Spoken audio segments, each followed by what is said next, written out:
ಉತ್ತರ ಕನ್ನಡ ಜಿಲ್ಲೆಯ ಭಟ್ಕಳ ತಾಲೂಕಿನ ತಟ್ಟೆಹಕ್ಕಲು ನದಿಯಲ್ಲಿ ಕಪ್ಪೆ ಚಿಪ್ಪು ಸಂಗ್ರಹಿಸಲು ತೆರಳಿದ್ದಾಗ ಸಂಭವಿಸಿದ ದುರಂತದಲ್ಲಿ 8ಕ್ಕೂ ಹೆಚ್ಚು ಮಂದಿ ಮೃತಪಟ್ಟಿದ್ದಕ್ಕೆ ಪ್ರಧಾನಿ ನರೇಂದ್ರ ಮೋದಿ ಅವರು ತೀವ್ರ ಸಂತಾಪ ಸೂಚಿಸಿದ್ದಾರೆ.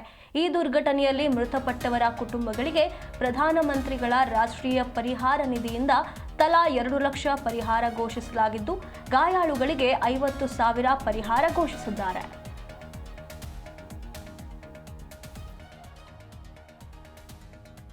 ಉತ್ತರ ಕನ್ನಡ ಜಿಲ್ಲೆಯಲ್ಲಿ ಭಟ್ಕಳ ತಾಲೂಕಿನ ತಟ್ಟೆಹಕ್ಕಲು ಗ್ರಾಮದಲ್ಲಿ ನಿನ್ನೆ ದುರಂತ ನಡೆಯಿತು. ಇದರಲ್ಲಿ ಮೃತಪಟ್ಟಿರುವಂತಹ ಸಂಖ್ಯೆ 8 ಜನರು.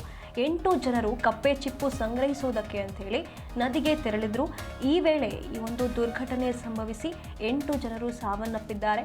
ಹಾಗಾಗಿ ಈ 8 ಜನರ ಸಾವಿಗೆ ಪ್ರಧಾನಮಂತ್ರಿ ನರೇಂದ್ರ ಮೋದಿ ಅವರು ಸಂತಾಪವನ್ನ ಸೂಚಿಸಿದ್ದಾರೆ.